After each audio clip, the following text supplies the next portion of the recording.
Yo, ladies and gentlemen, welcome to a very special edition of the Roundtable Pro Wrestling Podcast. It's your boy, the franchise player, Double B Bad Blood, along with Chemical Julian right there, my boy Adam, according to Woods. And man, what the fuck has been going on in the WWE?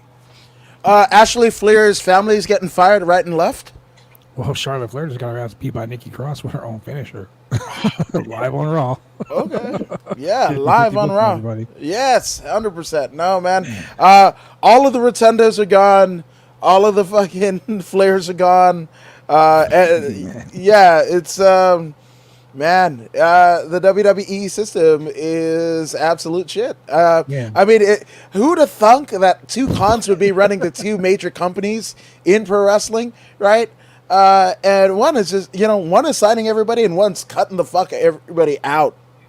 And that's the thing. Like, okay, so all these people are fucking getting cut. Budget cuts. We don't have enough money. But the fucking Saudi government just gave us like a fucking $1 billion. Peacock just gave us a fucking $1 billion. Over the course of the pandemic, you made 150 to 250 million. But budget cuts. Budget cuts. That's the new creative has nothing for you. Come on. Read between the lines, Bad Blood. Come on. Nothing for you. Go back to catering. Yeah. That's catering doesn't have any food for you. That's what the fuck that is. That's what Noam Dar had, and they shipped his ass back to the UK, which fucking great. He's amazing. So I'm just saying, Supernova. So let's start with this. We all know Chicago, Illinois is CM Punk town. There are 3 places in the United States that fans are fucking crazy when it comes to wrestling. And Chicago is one of them. Those fans have no problem letting you know what the fuck they feel. So, with the start of the show, in every fucking match, so far on Raw, we've got CM Punk chants. CM Punk chants. Fucking Bray Wyatt chants. People have been going on, like, people have been doing super chats on other websites, like Fightful Select, like fucking Wrestle Talk, all these fucking podcasts, and people are busted up on radio, everything. People are saying they will go wherever the fuck Bray Wyatt goes. Yep. So Bray Wyatt is a needle mover. He's a guy that fucking made money for Vince. So here's this. Anybody that, hey, first and foremost, I am just a chemical engineer who happens to be a wrestling fan. I've loved it for many, many years, and I'm honored to be in the presence of wrestling and combat sports royalty, the franchise player Bad Blood, and the professor of pugilistics, the Maharaja of MMA, the philosopher of fisticuffs, Dr. Adam Woods himself. So let me just throw my 2 cents in the pot. First of all, we all know wrestling fans get behind anybody who just got fired. It doesn't matter where you got fired from. If you got fired, we're behind you. You got screwed, and we're going to follow you, and we don't care how bad the program you just got out of was. We're there for you, and you were the best, and hindsight is just rose-colored glasses, and you were misused, and creative had nothing for you, and that's bad on them. Number 2, Vince McMahon is a heat machine, and he loves it. Remember Eric Bischoff always said, controversy is cash, and so Vince is printing money right now. Number 3, let's start off with Bray Wyatt, and I'm going to have the unpopular opinion here. Bray Wyatt as a character and Bray Wyatt the person, fantastic. I love the Wyatt family. I love the stuff that he did in NXT.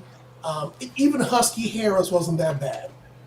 However, the hocus pocus fiend, lights turning off, shit disappearing from that WrestleMania where he made roaches appear on the mat or whatever the fuck it was. Okay, that was fucking ridiculous. I know. That's where the bullshit really started. And so we are in an era right now where shooting lightning from your fingertips, disappearing and reappearing, when the lights go off,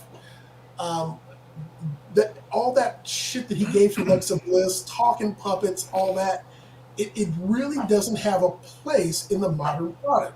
Now, is it entertaining to a certain aspect of the audience? Absolutely. But you really got to think, given who the Fiend is, number one, he should never lose. And number two, who's he going to fight? And number three, they when he ruined was that shit right away. And number three, when he was wrestling, right away, he was booked horribly. I mean, horrible. And his last match at Mania was trash. That was absolute trash. They really changed the finish for that match the day before Mania. It was supposed to go over Randy Orton. And if you got to think about it, like, Randy Orton is the career killer in the WWE. Everyone he's faced. Big Show, fucking, Bray Wyatt, fucking Ric Flair. He's here! Like, I let him in! Braun Strowman. All these fucking people have all, like, lost their jobs after wrestling Randy Orton. That's fucking crazy. That's true. That is true. Yeah, he's successful, man. Whether it be, Ken Anderson, right? Ken Kennedy, that too, right?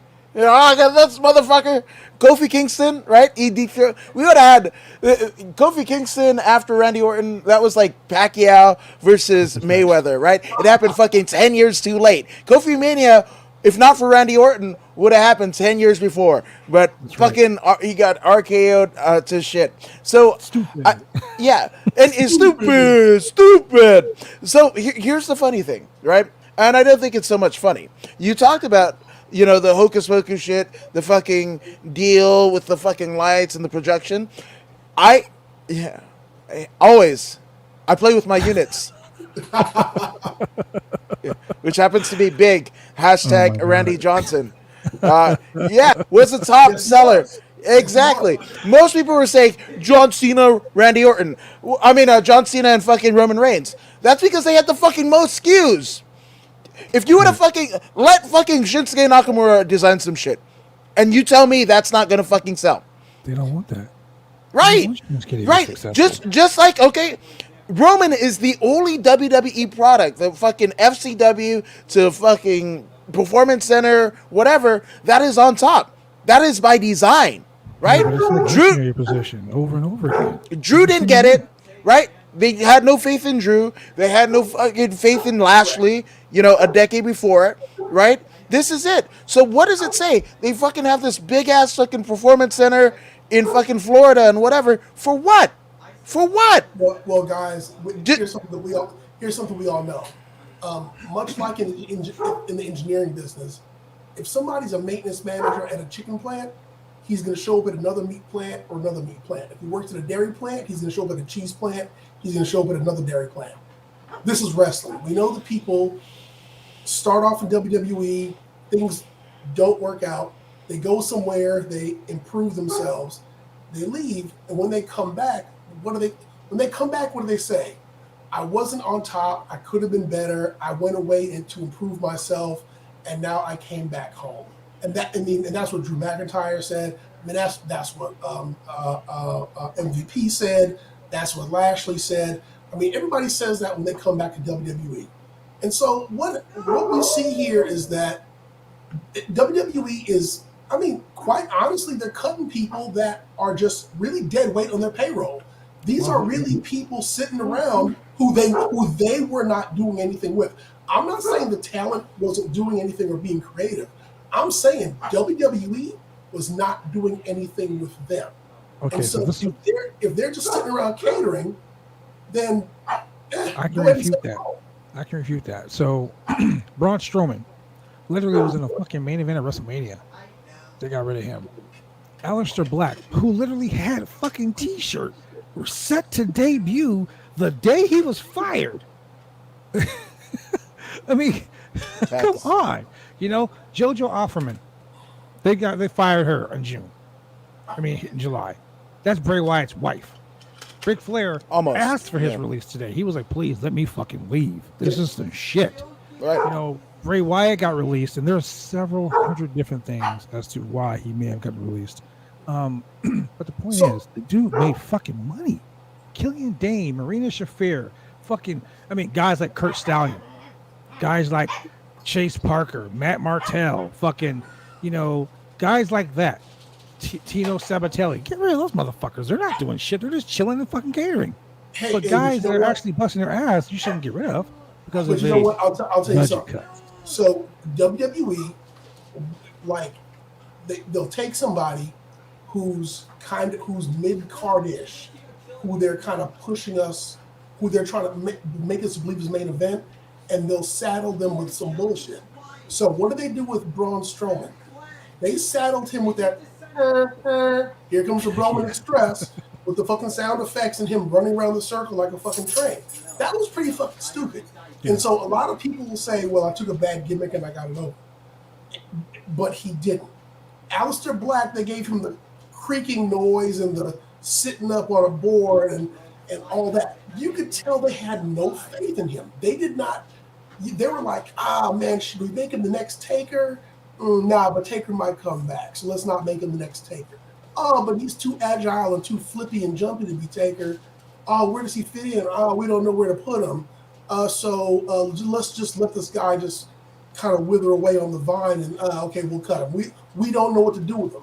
Which, to that talent, I believe it's to their benefit because now they can go someplace else and make money. In fact, they can go someplace else, they can make money, and then WWE is going to be like, hey, man, you want to come back and work for us? And they can be like, yeah, for more money than you were paying me last time.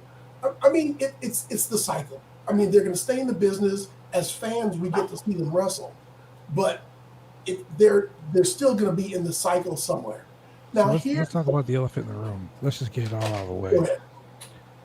Budget cuts. I was listening to someone today on Wrestle Talk, actually, and it's so funny because you talk about budget cuts to the company who just had their fourth quarter earnings meeting, their little conference call on Friday, and fucking Vince McMahon finally said something about AEW. He said, well, maybe we should go ahead and, you know, send them some more talent. And then Bray Wyatt gets released on a fucking Saturday. Like, in the history of the WWE releases, no one's been fired on a fucking Saturday. You know? Bray gets fired on Saturday. Ric Flair leaves today. And then Adam Cole, his contract's up. His contract goes up in like May. And his contract goes at War Games. He decided to stay through SummerSlam. He wanted to honor his summer. He wanted to honor his opportunity to stay there for a while. But the WWE is, I mean, they're downsizing, and not just talent. They're downsizing at all parts of the company. Look, Jeff Jarrett was a backstage producer, gone. Kanyon Seaman, he was the senior vice president of talent development, gone. Candice Mobley, she was a Raw writer, gone. Fucking Tom Phillips, gone. Adnan Virk, get rid of that fucking guy. He was sucked anyway, gone. Susan Levinson, she's the senior vice president and head of WWE Studios, gone. Dan Humphries, international vice president of communications, gone. You know, James Wortman, digital media, gone. You know what I mean? It's like you got all of these guys. Drake Younger, fuck that dick, gone. Jake Clemens, gone. Mark Carano, fuck that dick, gone. You know, Joe Villa, he's the publicity guy. You know, corporate communications, gone. Meet Russ, gone. These are guys. Look, Nicole Zila, director of talent relations, gone. These are people that fucking have been with WWE for like 30 fucking years to help build that empire. People who weren't making the fucking millions of dollars, 2, 3, 5, 7, 9, 10, 12, 15 million dollars a year, that all of a sudden these guys just got downsized. And now all of these jobs that got put into like one major position. So with that being said, it sounds like they're getting prepared to sell the fucking company. Yeah. Because you're making you just boasted to everyone how this has been the most profitable year in the history of the WWE. The fucking history. We're talking Vince McMahon Sr. We're talking all the fucking years they were with the NWA. We're talking the last fucking, 40 some odd WrestleManias, wherever, whatnot. This has been the most profitable fucking year, and then you're firing people for budget cuts.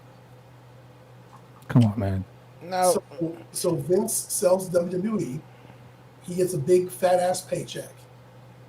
He maintains some sort of control. guarantees jobs for him and the family. The company begins to tank. He buys it back for a fraction of what he sold it for, and then he's back in business again. Well, I mean, that sounds all well and good, but they hired Nick Khan. Now, Nick Khan's a fucking shark. Nick Khan's like a great businessman. He can fucking sell ice to an Eskimo in the middle of a fucking snowstorm in Alaska. Like, he is that fucking good.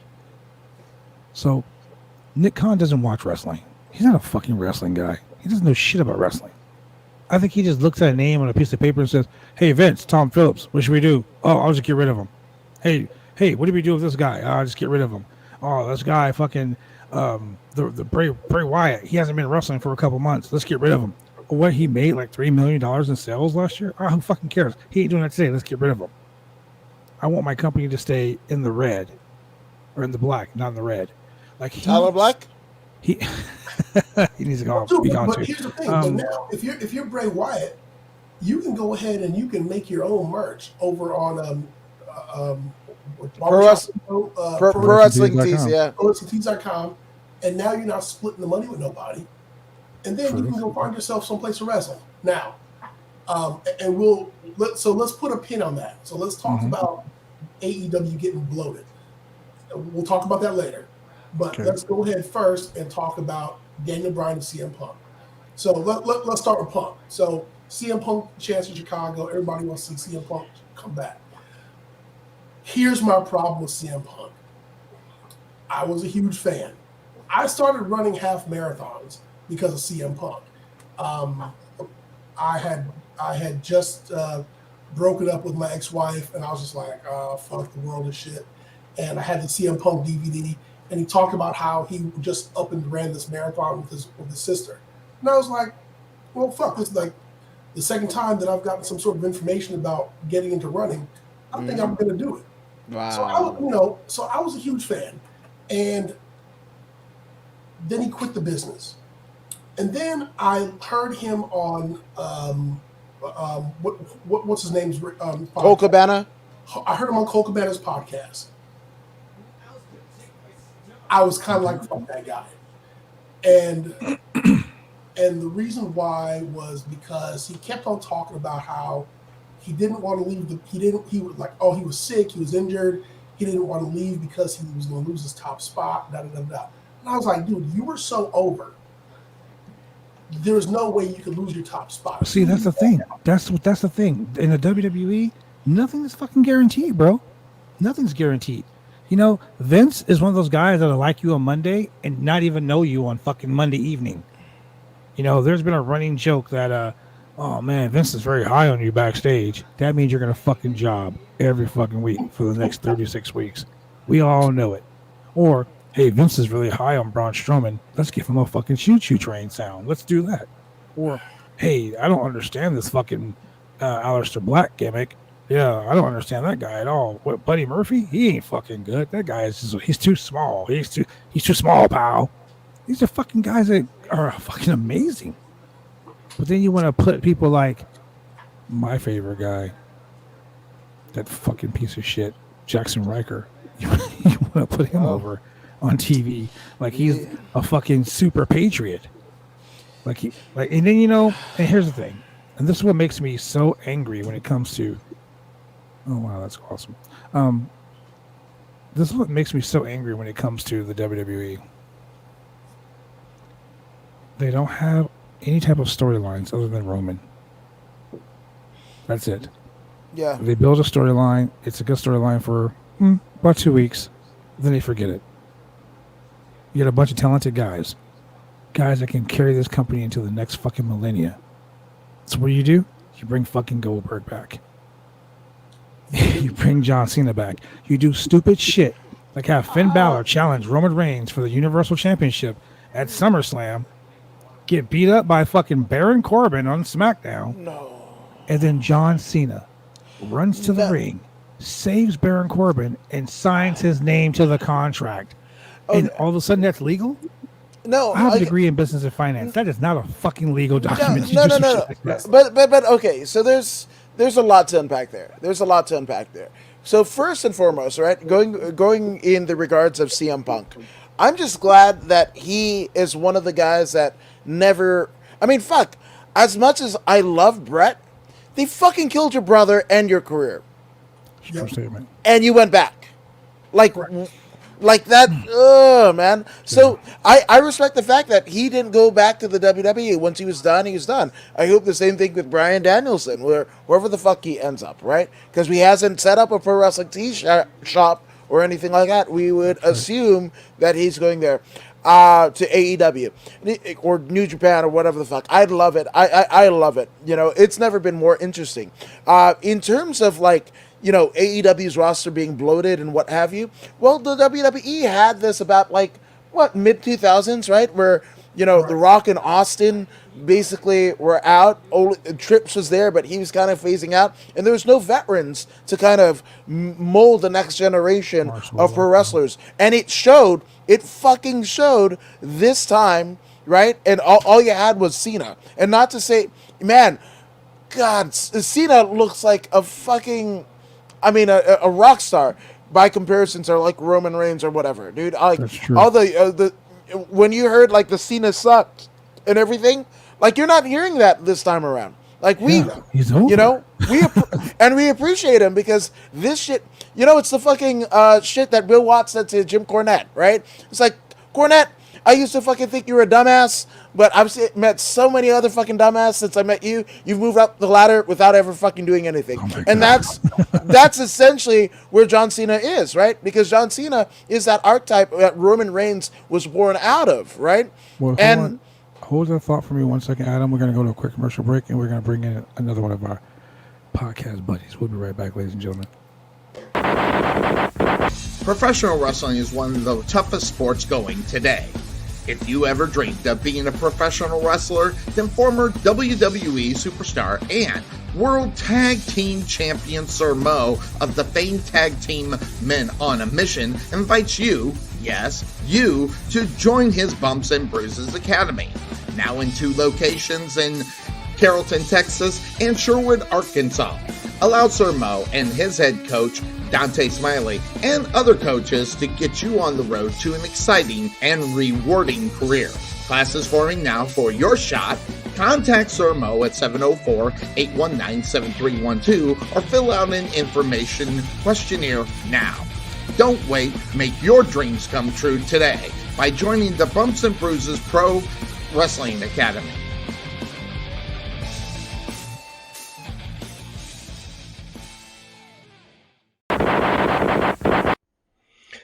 Hi, this is James Beard with SWE Fury, and you're watching the Roundtable Pro Wrestling Podcast. We are back, ladies and gentlemen, and we are joined by our boy from the RRPG podcast, my boy Eddie. Swig a beer. Swig a beer. That's it. Let's do it. Let's do that. Fuck it. Eddie, Adam was in the middle of telling us giving us his opinion on AEW and the WWE and the bloated talent rosters and all that other great stuff. So, Adam, continue with your diatribe, sir. Yeah, I'm just saying WWE sucks. I'm not in their demographic. Fuck it. I like NXT UK. That's it. Everything else sucks. You don't like regular NXT? Nah, because I know what's gonna happen. They're gonna get called up to the roster and then beat to shit. Look at fucking Karrion Kross, dude. That dude's a friend. That's a fucking, that's a friend. I hate that. To be fair, he didn't get beat to death. He lost a sneaky roll-up. Ooh, 2 minutes. Caught. Okay. 2 minutes. Caught. To be fair, 2 minutes for your NXT champion. he didn't get destroyed or squashed. He got against Jeff Hardy. Jeff fucking Hardy, man. There's 2 minutes. Was it? There's not. Is that a problem? Isn't Jeff Hardy a goddamn Hall of Famer? He's a goddamn Hall of Famer, but the thing about it is, in a fight, you got that guy in one corner and Jeff Hardy with all of his demons in the other. Okay. I mean, shit, dude. Him losing to Jeff Hardy doesn't bug me. What bugs me is that Scarlett didn't walk out with him to make all her weird ass faces during that super long intro. But that's the thing; they strip everything away. Yeah. To be fair, good. He needs to show. He needs to show what he's worth. To be fair, the WWE Hall of Fame. Donald fucking Trump's in the Hall of Fame, so that shows you how much it fucking matters, right? Hey, President of the United States for 4 years. Hey, you didn't hear about the anointment that happened? He's still technically president. He's been anointed. My dick. Wasn't that already passed? It didn't happen. No, it's still there. It's believe. Never forget. Never forget. Anyway. My point is that what you were saying, I think NXT is still pretty good. Don't think about the future of NXT, like where it leads to. Just think about NXT as a whole, what you're watching. I think it's still pretty good. So let's do this. Let's all pick one topic to talk about. We're gonna give it 2 minutes to talk about this. We're gonna debate this topic for 2 minutes. Okay. Now, the first topic: CM Punk to AEW confirmed. Let's go. All right. So I'll let you, Julian, start it off. What are your thoughts? All right. So CM Punk to AEW. What would his impact be as far as in-ring competition goes? I mean, he'll get some eyes. He'll get a bunch of fans. I don't think he's going to bring any new fans because the fans who want to see him there are probably already there. I don't think he's going to, bring a new audience or anything like that. Is he going to feud with Kenny Omega? Is he going to? I mean, if you put him in a top spot like that, I mean, what happens to the other younger AEW talent that are supposed to be getting a shot? Or are you going to shove them on the Friday night show or put them on a dark show or a different show? Probably not. So that's where we get back to the issue of the roster being bloated and these other talent that started with AEW kind of getting pushed down. So what does Punk do for them? Does he come in as a manager role? Does he start a faction? Does he what does he do there? Better yet, does he somehow get rid of Jericho and the Young Bucks and Kenny Omega in order to clear the way for Hangman Page and some of these other people who should be, in the main event these days? And then also, I mean, let's be real here. If AEW has working agreements with Impact and New Japan and everybody else and their mama, why not send him over there to let him? I mean, really, Ring of Honor really needs a revitalization. That would be the better place for him to go, revitalize that brand, and then do your crossover, your invasion angle, whatever it is you want to do. But putting him in the spotlight at AEW, it'll be the immediate pop, but over the next few weeks, I'm not really sure how well that's going to work out. And there's your 2 minutes. So I'm going to refute some of what you just said. CM Punk, he's been gone for what, 8-9 years? Yep. Right? CM Punk still gets more of a pop for not even being in the building than most of the people tonight on Raw. Okay? Between CM Punk and Bray Wyatt, that's all you heard in that building. Commentators were fucking drowned out by the crowd. Secondly, Wrestle Talk, Ollie Davis said today, there have been people, and Sean Ross Sapp on Fightful Select had a super chat going for 2 hours. Hundreds of people all said the reason they came to professional wrestling were Bray Wyatt and CM Punk. That they will go wherever those people go. Tonight at Raw, you see more Bray Wyatt shirts and more CM Punk shirts than you'll see anywhere. You didn't see The Rock. You didn't see fucking Cena. You didn't see anybody. You saw CM Punk and Bray Wyatt shirts. Mm-hmm. So with that being said, I firmly believe that CM Punk will be a major needle mover in Chicago for AEW. And it's going to be like this. CM Punk's going to come in. He's going to go to Chicago. He's going to be the fucking savior. He's going to be the big fucking face. Super over like Hulk Hogan in fucking Venice Beach, California in 1989. He's going to be over, ripping his shirt off, talk about say your prayers, eat your vitamins, and all that other fucking bullshit. He's going to be the man. And he goes somewhere else. Jacksonville, LA, fucking Florida, wherever we're not. He's going to be the biggest fucking heel in the company. If I booked CM Punk, being the straight edge guy, I would have CM Punk cost Hangman Page his shot at the championship. And because Hangman Page's gimmick is he's a drunk cowboy, that's a built-in fucking storyline right there. CM Punk comes to fucking save this kid from being an alcoholic. But the way things are working out, and AEW likes to plant these seeds. Unlike WWE, they like to build a storyline before it even happens. They made this major announcement on AEW Dynamite the other day, and they're like, blah blah blah. We're gonna be in Chicago on August 30th, blah blah blah, for where Rampage, the name of the fucking show, right? The debut of Rampage Live. And we have a special surprise. And then they pan to Sting and Darby Allin, and Darby Allin says, AEW is the place to prove yourself, even if you think you're the best in the world.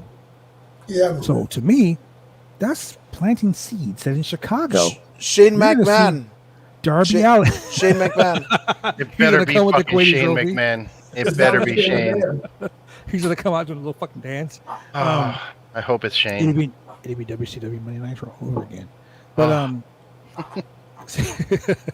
fucking asshole. You took Raw Underground away from me, Dad. Now Yeah, look.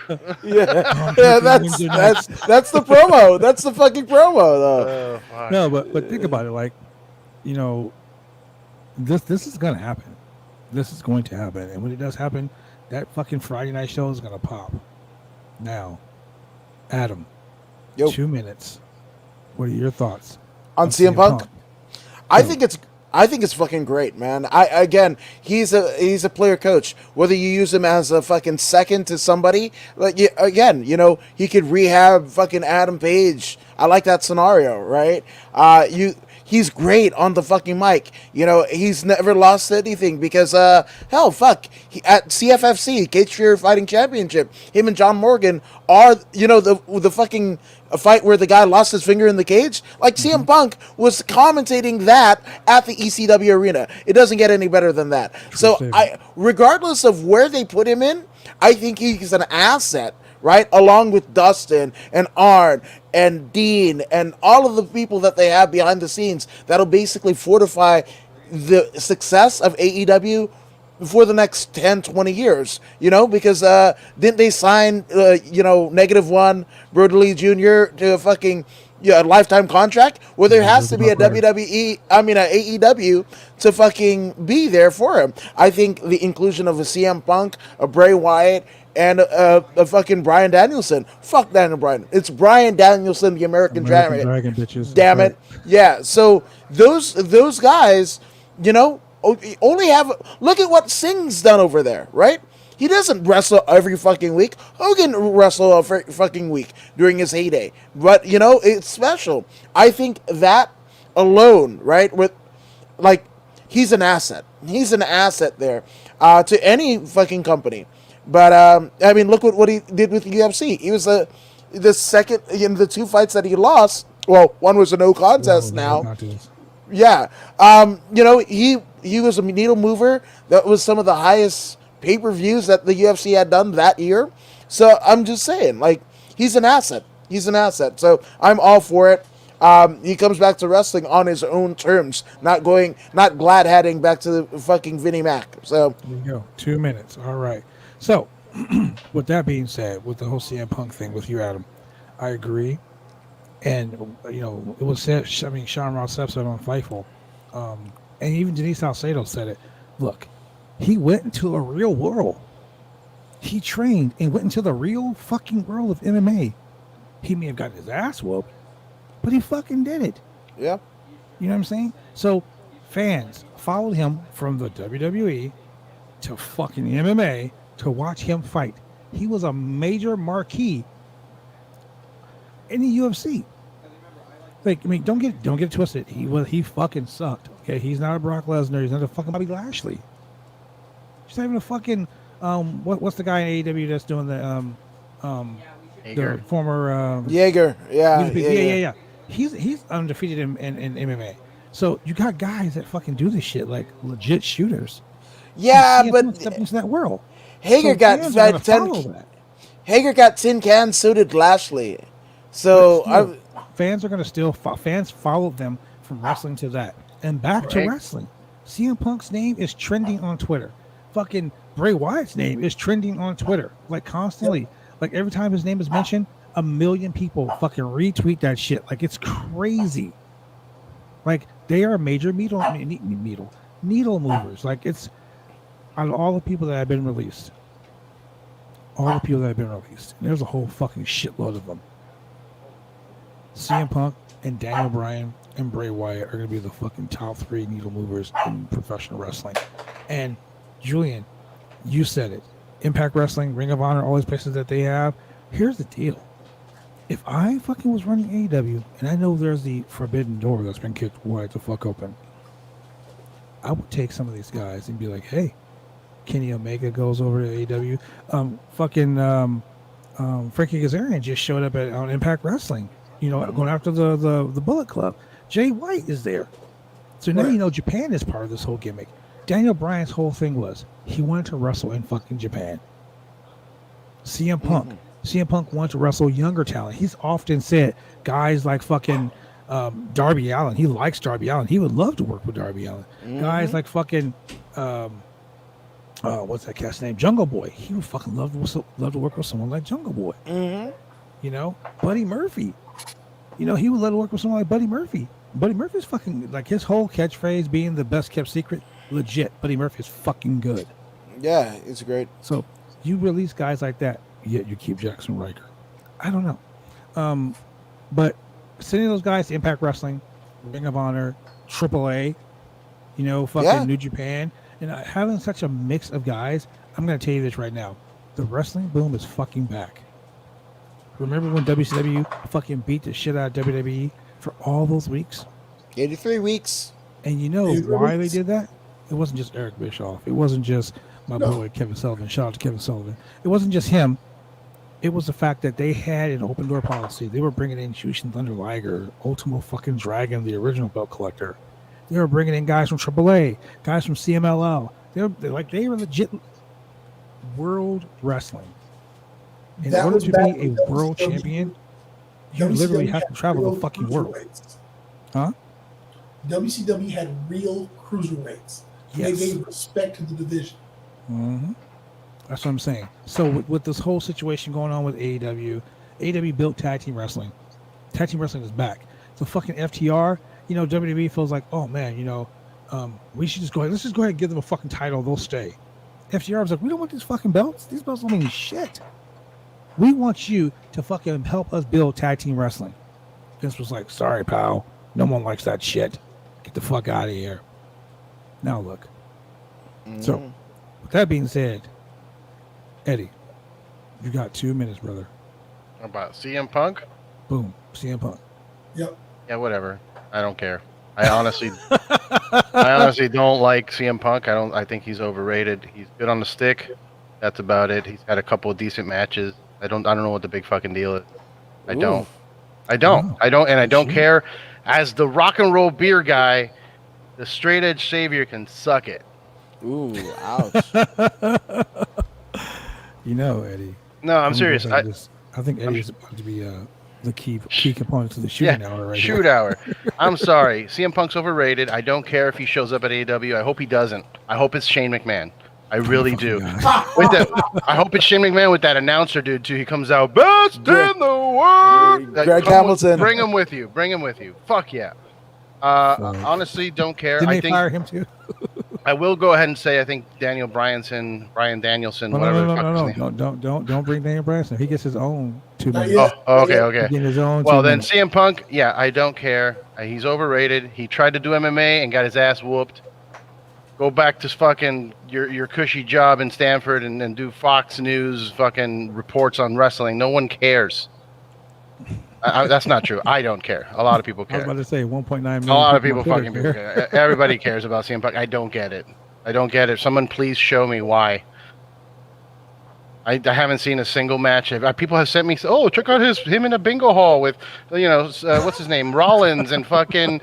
Who cares, dude? No, I'm not interested. I don't get the fans that chant for CM Punk. I'm the guy in the crowd. Like, really? Why are we doing this? Why are we chanting CM Punk? Fuck that. Taker was like, if there's anyone that wants to take the streak, it's this guy. So, I mean. I don't like him. I don't like him. I don't care. I know it's a big deal. And they're not even being sly. You were mentioning they're planting seeds. It's not even, they're not being coy about it. When Darby turned to the screen, it's like, even if you're the best in the world. I rolled my eyes. I got a headache. Like, oh God, of course. Like missionary position. And he did this. Yeah, those are my 2 minutes on CM Punk. Okay. I don't care. So there's your 2 minutes on CM Punk. Okay, so here's my situation with CM Punk. CM Punk is definitely a needle mover. He's gonna show up. He's gonna fucking show out. People are gonna go, and they're gonna fucking rush to see CM Punk in Chicago. I mean, just the announcement, just that whole best in the world line sold out. They sold out the fucking the venue in Chicago. Sold out just because of that best in the world line. People know what's going on. Yeah. And it's gonna be awesome. CM Punk's gonna show up, and this shit's gonna hit the fan. And it's a thing that's been going on for a while. I mean, this whole AEW CM Punk tease has been happening for months. Like it's been happening for too long. Yeah, I don't care. I'm over it. What's he gonna? I hope he comes and he gets squashed by fucking Brian Cage. That's what I would want to see. Oh God! I want to see Brian Cage fucking power slam him twice until he passes out. What happens if he doesn't show up? Good. I'll clap. If he doesn't show up, I'll stand up like, fuck yes. Good trolling, AEW. Good trolling. Exactly. That's pretty okay. fun. Okay. I get you. I see you. I see you. I see what you're doing. I'm more interested in Malachi Black and Bryan Danielson and wherever the hell Rotunda ends up, which is probably at therapy. That's where he's going to end up for a while. Jesus. Okay, so wow. Yeah. Okay, so let's talk about the elephant in the room.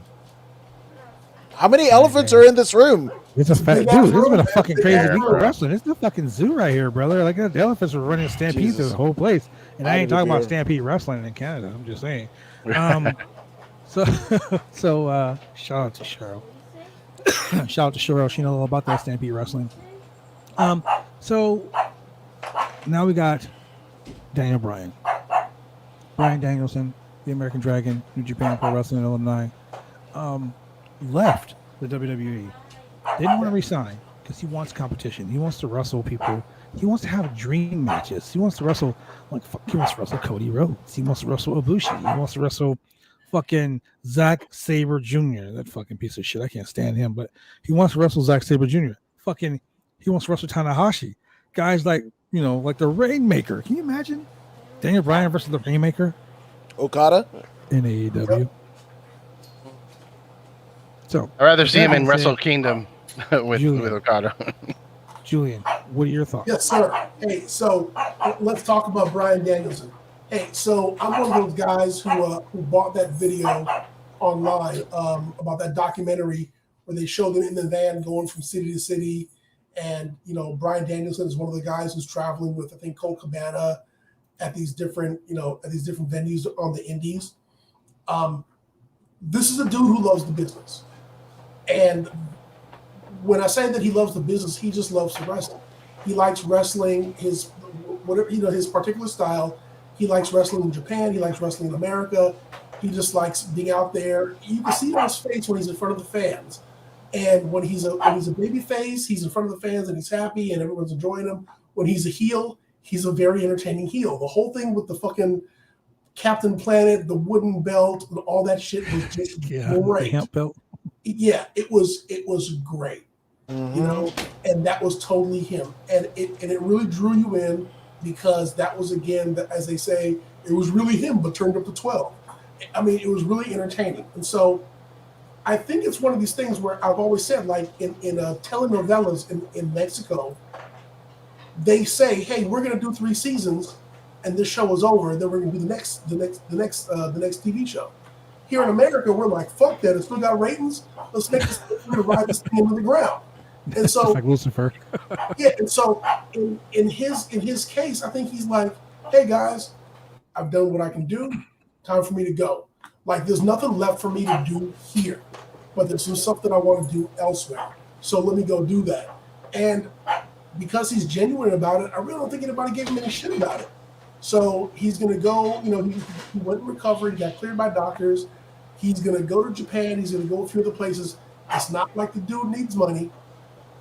He's not doing it because he needs the cash. He's doing it because he loves the business, and I think that anywhere he goes, the fans are going to be entertained. They're going to enjoy him. He'll get a good spotlight. He might get a title run, and then he's going to be one of those guys who just says, "All right, y'all, I'm done." And when he retires, he's going to legit retire. That'll be it. All right, that's your 2 minutes on Daniel Bryan. Nothing but love for that dude. Nothing but love for him. All right. So, Adam, according to Woods, man, every week on YouTube, dude, when does the fucking Chicago? I mean, when do they speculate Danielson's supposed to be in AEW? Is it the Chicago too, or Chicago? Just, it's supposed to be at All Out, because now Kenny Omega doesn't have an opponent. Okay, so you know what? I've got fucking tickets to fucking New Japan at the fucking Coliseum. So I fuck the AEW, man. I want to see him in New Japan there, and then as a part of New Japan, invade fucking AEW, dude. Like with Ibushi and fucking Sonata and all those Naito and all that shit, dude. Like that's what I want to see, and also because I have a ticket, so it would be worth my fucking ticket to fucking see them. But no, I think he's gonna do great. I agree everything about what Julian said earlier.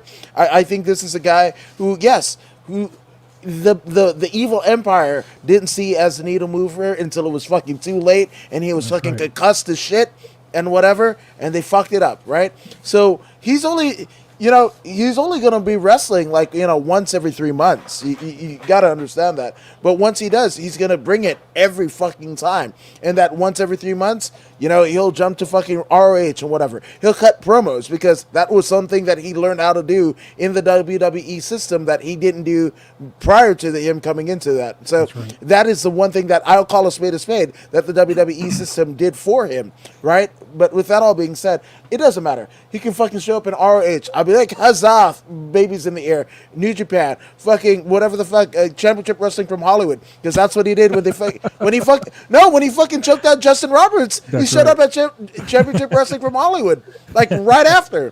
So wherever the fuck he goes, I'm following.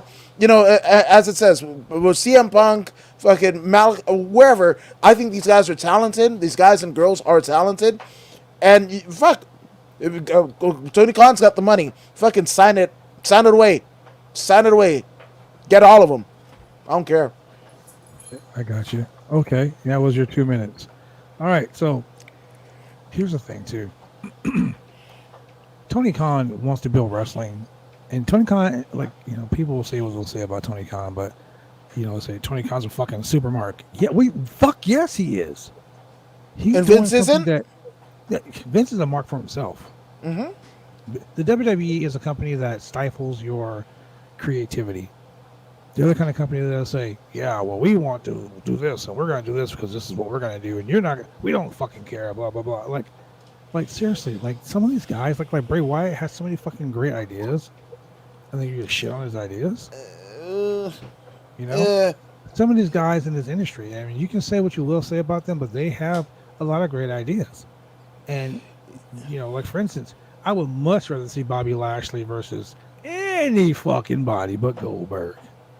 Anybody. I'd rather see Bobby Lashley versus Drew McIntyre for the 986,523rd time. I would rather sit in front of my fucking 80-inch TV and fucking watch Peacock and watch that fucking match over and over and over again like fucking missionary. Just over and over again. Instead of watching fucking Goldberg, who's going to come in some fucking boxer shorts because he ain't going to wear wrestling gear like he did last time. He wore some fucking gym shorts. He's going to last fucking 2 minutes. All because they want to see Spear versus Spear. Who fucking cares? They built Bobby Lashley to be a fucking monster, and guess what? He's going to get slayed by Goldberg. Yep. Khan went to Vince and said, "Hey Vince, what's this?" That's Goldberg's contract. Who's Goldberg? He's who's next guy. Are we paying him money? Yeah, he's got one fight left on his contract. Fuck it, bring him in, let's fight, let him fight and get him off the books. Yeah. There it is. And that's probably what fucking happened. That's probably exactly what fucking happened. But I will tell you this. WWE Raw in Chicago. Estimated ticket capacity 12,629. Total tickets distributed 12,629. So they were at 100%. For the first time in the last 7 years, the WWE is killing it on the road with house shows. Yeah, but again, because they were the only fucking, UFC fucking killed it in terms of their fucking revenue. Yeah, because there was nothing fucking on. It's easy to be number one when there's nothing fucking touring and shit like that. AEW is going to match numbers, I guarantee you. No. Look, AEW Rampage, the first dance at the United Center, August 20th, sold out in 4 fucking minutes. 13,600 in 4 minutes. It took the WWE a month since they announced they were coming back to live shows to do 12,000 a month, and that's the fucking WWE. Yo, you know what would be fucking amazing, right? If all the fucking people for the Chicago WWE show, they just fucking bought tickets. What was it? The fucking rap rivalry or whatever? Some rapper fucking bought the entire front row of his rival and shit like that, and didn't show up. That's what fucking Chicago, stand up. You fucking no-show your fucking tickets for the WWE. That you want to support your boy CM Punk? Fuck chanting that in the crowd, in whatever. No, just don't fucking show up. Just don't. I'll show you how to fucking write that off in taxes. Hey man, let me tell you something. You're trying to tell people to pay for something and not use it. That ain't gonna happen.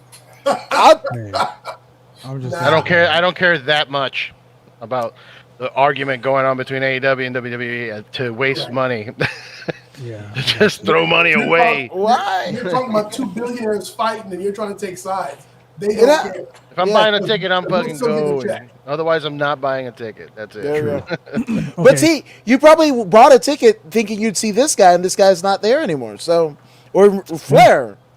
I don't think the crowds that buy tickets to WWE care about any of that. I don't think they care about anything. They just want to see a live show. They want to see fireworks. That's it. Yeah. That's pretty much it. Wrestling fans are not watching WWE, and WWE knows that. That's why we don't get wrestling.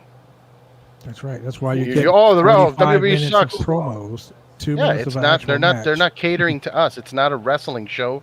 An entertainment show. It's movies. And Vince has said it. We're making movies. Company. Yeah, we're making movies. Yeah. So I think I think whatever's going on over there is fine. And like Vince said in his little press meeting, what do they need, more talent? We'll send them some more talent. They don't care. They don't care about what AEW is doing because the money's still coming in. They still got that Peacock money. That's all they fucking care about. So it's fine. I mean, I think by the way, to give my less than 2 minutes on Daniel Bryan, I think he will be at New Japan Strong. Yes. Okay. This because Rocky Romero tweeted out that there is a huge announcement coming. And awesome. And we all know Rocky's a good friend of Daniel Bryan's or Bryan Danielson. Yeah, and he's not the type to tweet shit out like that to create some kind of rumor or whatever. Like if he's tweeting it out because he heard something, he can't even contain himself because that dude loves this business. So yeah, I've known Rocky since day one, man. Him and Ricky Reyes doing the Cumanitos over at UPW, doing them fucking light shows in El Segundo with TJP as a Pinot White boy. Oh boy. Yeah. Yeah, I think so. I think Daniel Bryan shows up in New Japan first, in New Japan Strong, and then from there eventually makes his way to AEW. I think since he stayed active in WWE pretty much up until the release, will probably have more of a regular schedule. He'll probably match up with everyone just because he wants it. Whereas CM Punk, I think if he shows up, he's going to do less than Edge. Edge is doing more work than I think CM Punk's going to do. So there's a rumor. And I'm not gonna throw out who said the rumor, but I found it to be true. Max Caster. You guys know Max Caster, right? Flaccid Caster, the one that has the cast of dick? No, Flaccid Caster. And this is why we get demonetized, ladies and gentlemen. That's a Blue Chew reference right there. No, Max Caster is one half of the Acclaimed. Yeah. He's the funny one, the rapper. What you guys know is that he is the head trainer at Creative Pro Wrestling. Like, well, Like in isn't Hit that Training. what is it? Brian Myers' place? Yes. Okay. Now, rumor has it that CM Punk has been training there for like 3 months. There was a picture someone posted with CM Punk and Bryan Danielson working out at Creative Pro, and it was deleted. A fan retweeted it, and then they fucking deleted it. So this is what started the whole CM Punk, Daniel Bryan to AEW confirm They better not rumors. debut together. So tag team. what if they do debut together? I mean, shit. I don't know. I think those are I two would separate debut them on pops, man. separate shows. Yeah. Like I would be like, Daniel Bryan, you're gonna be on this fucking show, and we're gonna debut you on this show. And CM Punk, we're saving you for Chicago because that's your bread and butter. We'll debut you there. Speaking of that, I think that they're probably gonna have to split the roster with Rampage and Dynamite. Yeah. They're gonna have to because they've got too much talent. I think that's a sure.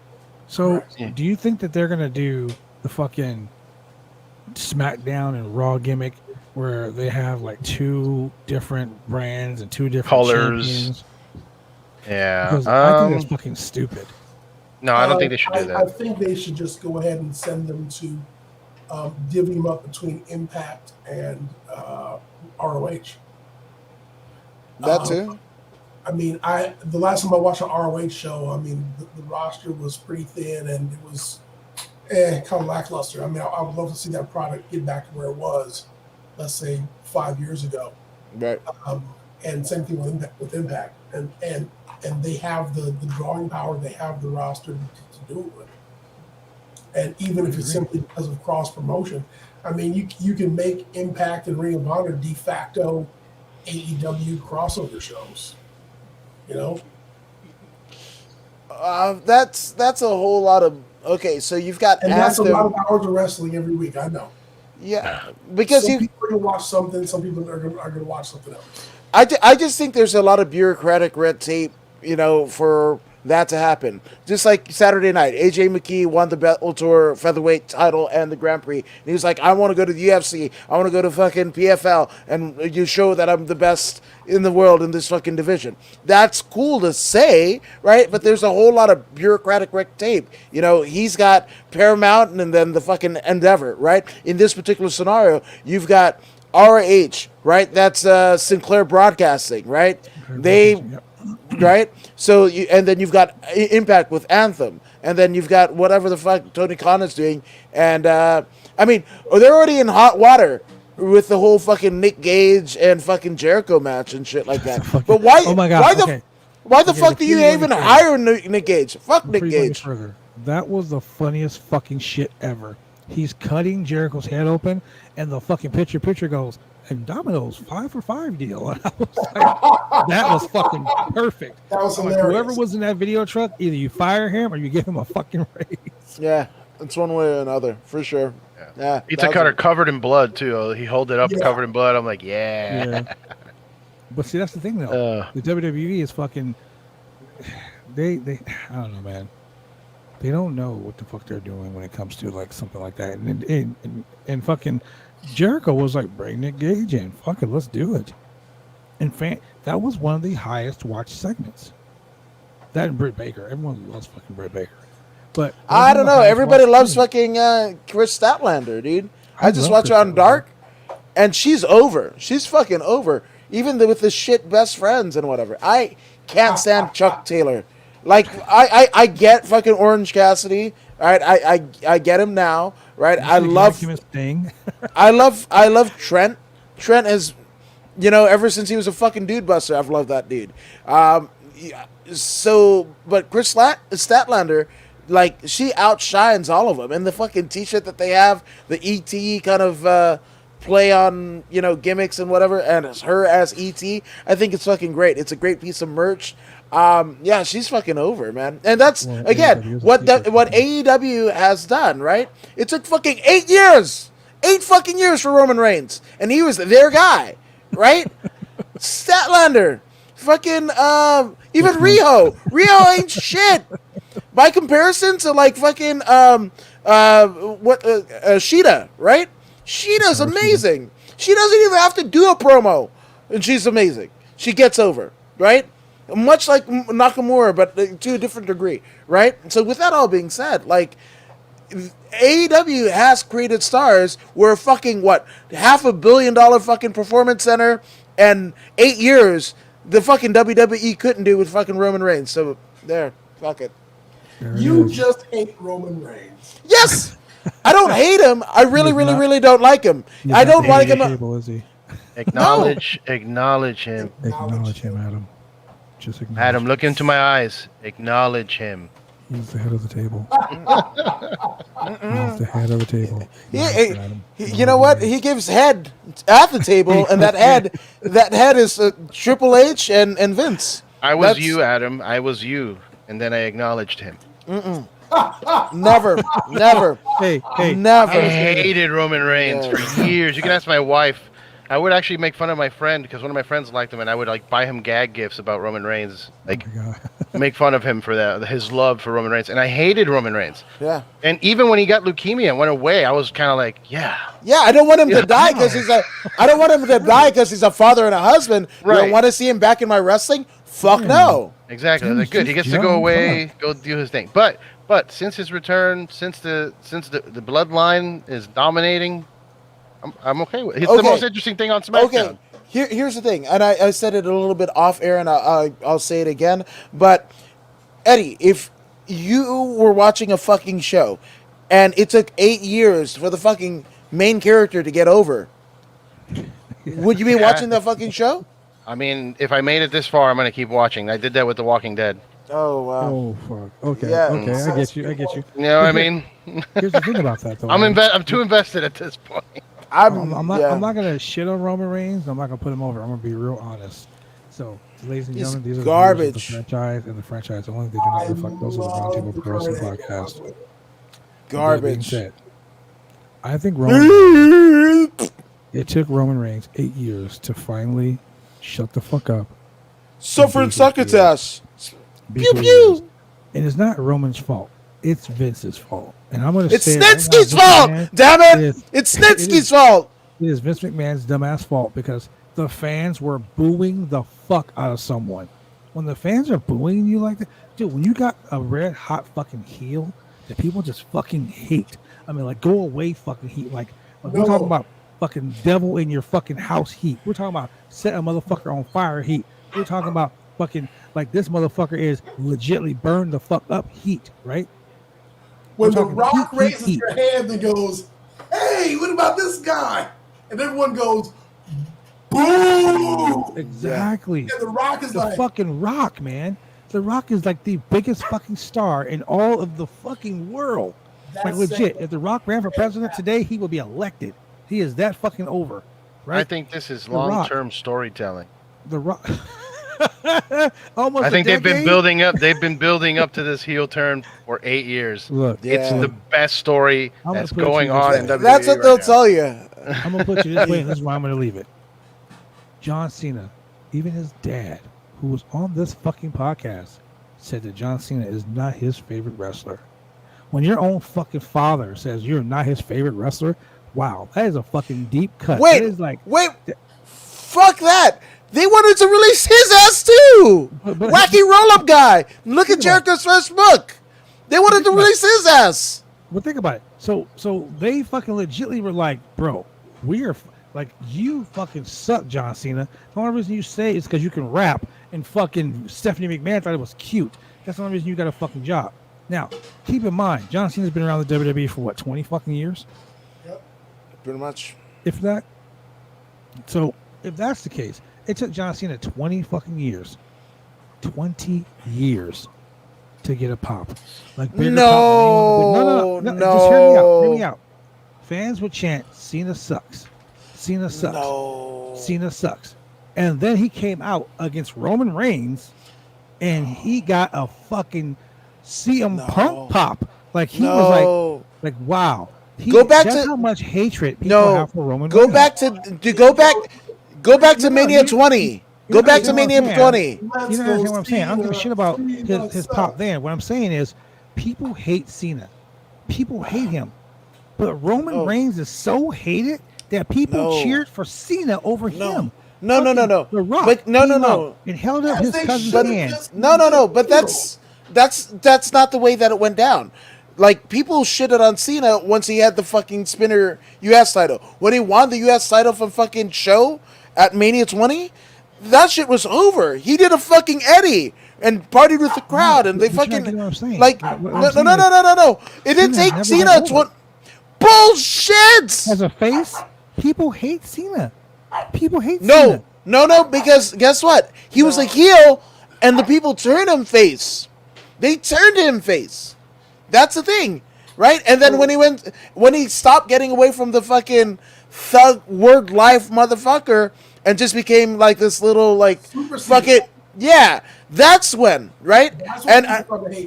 And along with the fucking 2 spinner belts, the US and the fucking WWE respectively, right? But people were into it until then.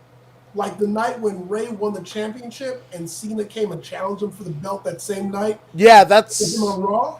Shit like that is when the fans were booing the fuck out. That's what I'm saying. But it didn't take him 20 years though. Even though he did some shady fucking bullshit like that, he's got the golden shovel. Him and Triple H, they bury everybody. You know what I'm saying? They fight. Oh, AJ Styles is a new talent. Let's bury him real quick because Cena has to be over.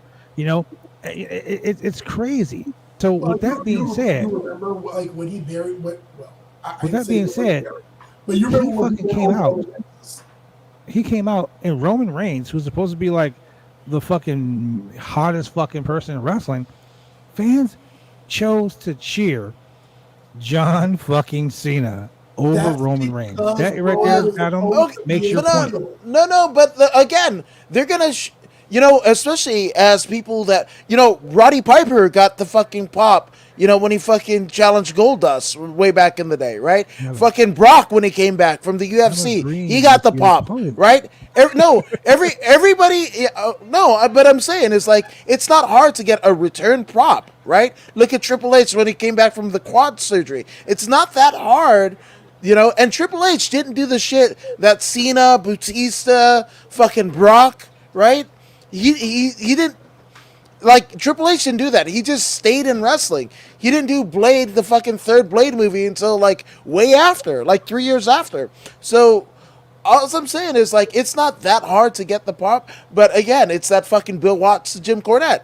It's like, fuck, you became the fucking, smartest guy in the room without doing nothing. Because that fucking Roman Reigns is shit. It's dog shit. That's the thing. He's the yard and shit like that. He's the dog shit in the yard. How are you going to be a fucking SWAT guy that's also a son of a Samoan that also does drive-bys and a fucking Superman punch and sells fucking punches to a fucking bulletproof vest? Get the fuck out of here. Fuck out of here. So you hate him a lot. You hate him. I don't hate him. I just said he's dog shit. You're yelling. He's dog shit. You hate him. It's dog shit. I love this beer though. He's doing a good job. What I'm getting at Buy this beer. No, I don't watch it. Right. I don't watch it. I don't watch it. But buy this beer. Woods is right. You know why Adam Woods is fucking right? great. Because Roman Reigns is the most over heel in all of professional wrestling. Because even John Cena gets a pop. Yeah, but again, his own dad doesn't like him, but he still got a pop. Well, but am I watching the fucking product? Right? That's why you're not. That's the thing. You should be watching the product. You don't watch the product, and he still pisses you off. Yeah. No, I don't watch it. Heel in the business. That's cake right there. Look, that dude is so great. He's jealous of himself. Okay. He is the head of your table, Adam. It's okay. Hey, I gotta give, and also major props. He wakes up in the morning. Major props to Paul Heyman. Looking at Heyman standing behind him like the whole time, and him just kind of like smug, like, dude, it's fucking beautiful heel work. I don't know how you're not seeing this. No, Heyman's great. Heyman's great, but I would have rather that shit been with fucking Curtis Axel. I would have rather that shit been with Cesaro. No, you see, you hate Roman Reigns because he was built for 8 years for you to hate him, and now he's the best heel in the world. It's been all Vince's plan. He's a genius. You don't get it. You're just high art. It's passing over you. Long-term plan. R.I.P. fucking Pat Patterson. I don't think Vince would have gotten as far as he did without Pat Patterson. Pat Patterson, one who was in the fucking mix, shit was good. You can hire the fucking Johnny Aces back in talent relations. You can fucking hire Pritchard back and whatever. You don't have fucking Pat Patterson. Again, your product is dog shit, Vince. You might be... Yeah, so I'm just saying. Long-term storytelling. I mean, you know, like, yeah, it's fuck. The whole, That's the longest of long-term storytelling. Just walking behind him like this, like it's the best thing. I am sorry. I hate to say it. I hated Roman Reigns. I hated the vest, and I hated the Superman punch, and I hated all of it. The big dog. I hated that he touched the Undertaker's flesh with his own. Like that. That's how much I hated him. Yeah. He was like, I hate that he was breathing in the same arena as Undertaker. But I have to give props where props are due, and he is fucking killing it right. Sorry. Okay, so real shit. I will say this, and this is how I feel about Roman Reigns. The gimmick, like Joe Inoue could be a great guy. He could be a fucking awesome dude. I don't know. I don't know him personally. I don't fucking know. But his character right now, the egotistical, arrogant piece of shit that he is exactly what fucking the WWE needs. They need someone. They need a heel champion to be a piece of shit. They need to be like, go out there and fucking spit on a kid, you know.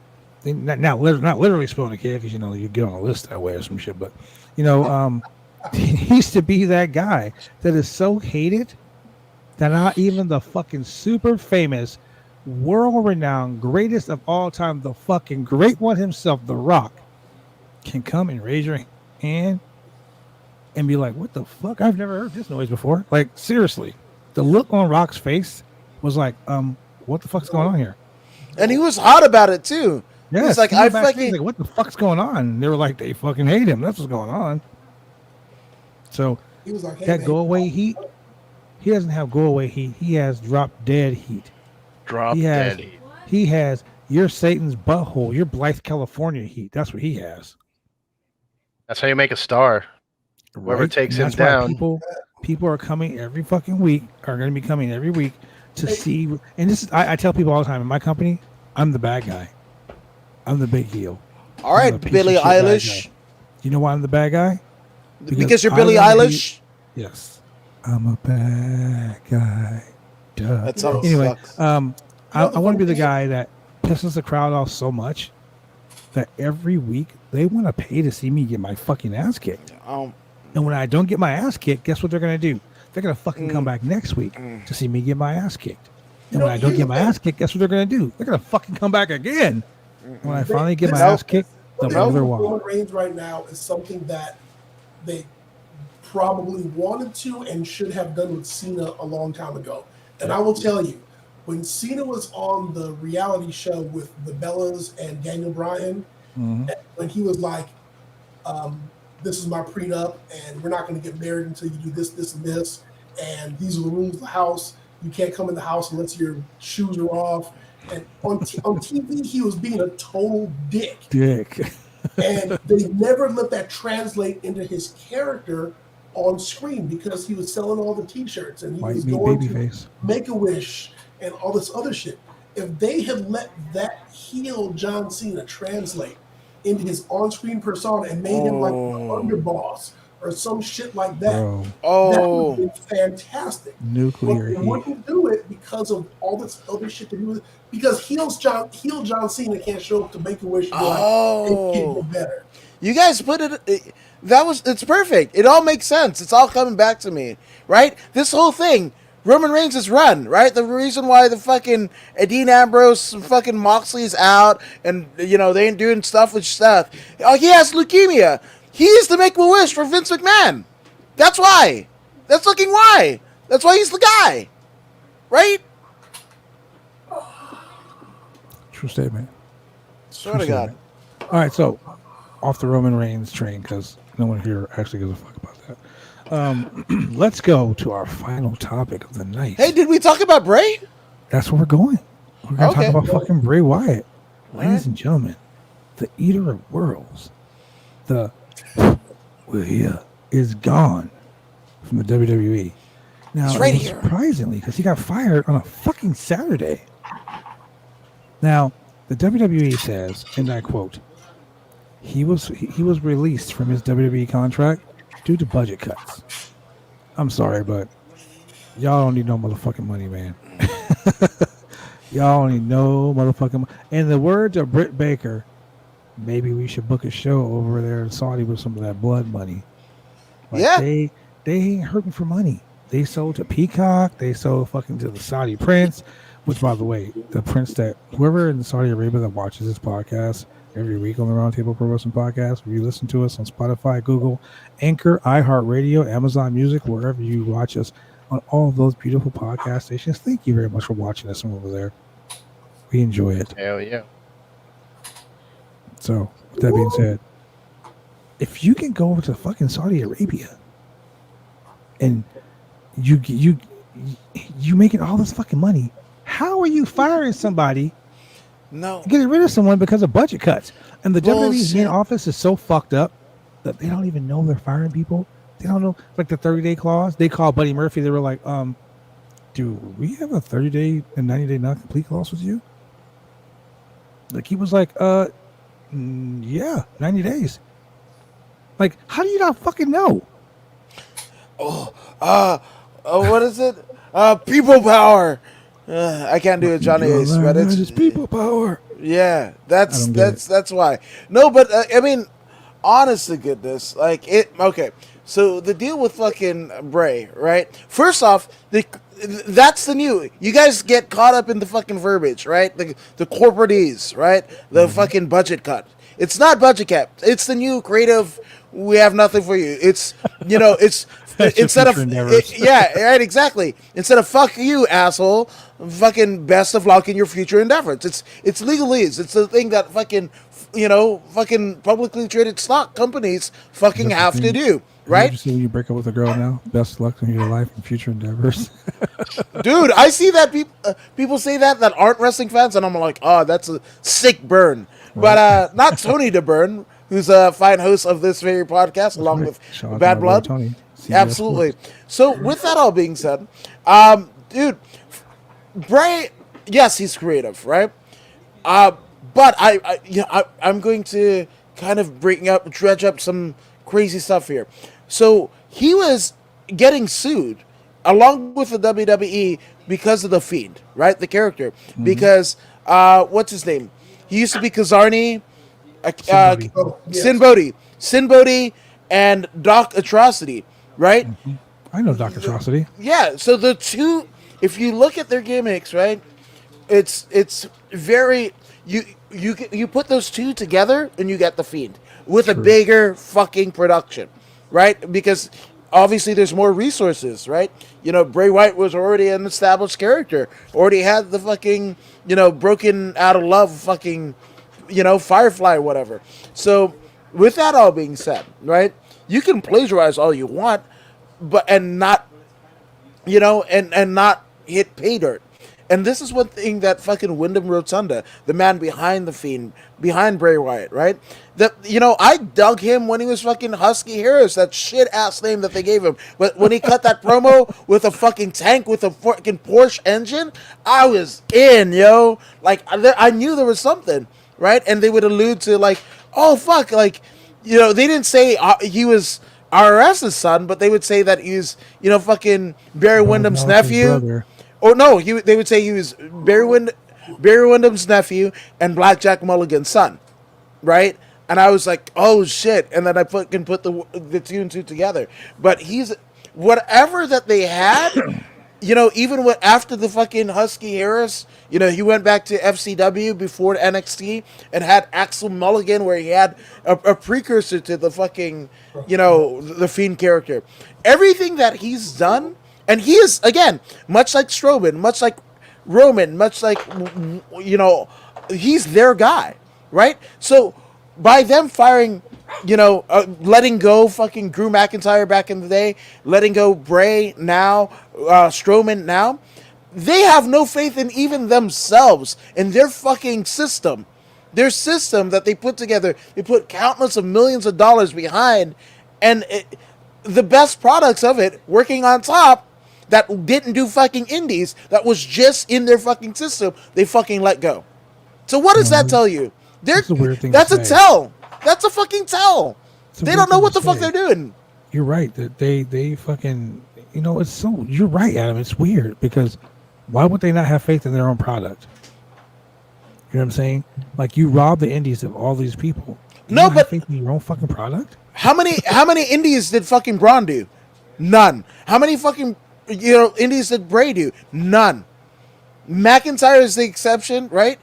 But everybody else is like, it's just the finishing school, which historically WWE has done, right? Hogan was already fucking drawing money in New Japan and AWA respectively, and he came in. Piper was already drawing money in the Pacific Northwest. Mm-hmm. Like, all of these fucking guys that worked, the Calgary Boys, right? After he bought out Stu and Stampede Wrestling, right? So historically, the WWE has done it, not to this refined state. But even still, right? When you get a Nakamura, when you get like the fucking Samoa Joes and whatever, right? And they get up to the main roster and they're fucking dog shit, man. They don't even have faith in their system. And it doesn't matter if you were A1 day one with them or somebody that had, an Indian following and then, went through their system, that fucking brass ring, that shit that fucking CM Punk was talking about. That shit is true. That shit is true. That motherfucker's a prophet. That's it. Hey, you know what's crazy? You hit the nail on the head.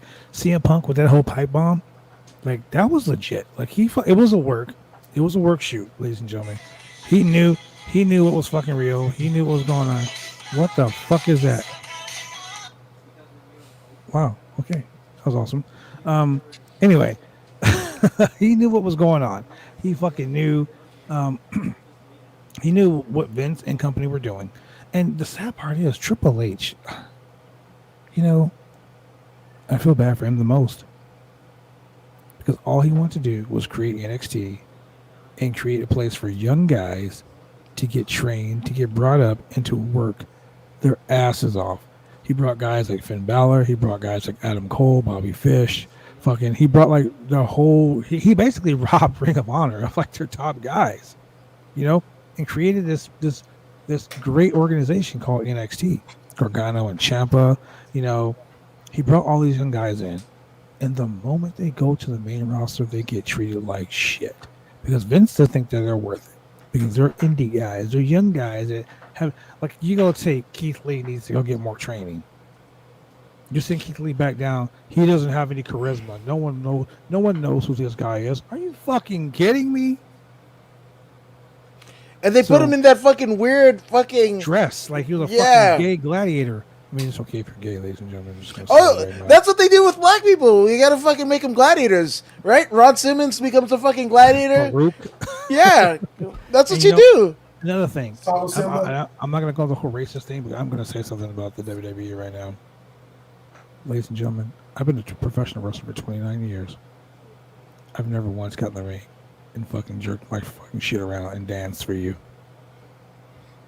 I've never once wore fucking penny loafers and fucking tight ass pants and danced around like some fucking little girl because I'm not a clown.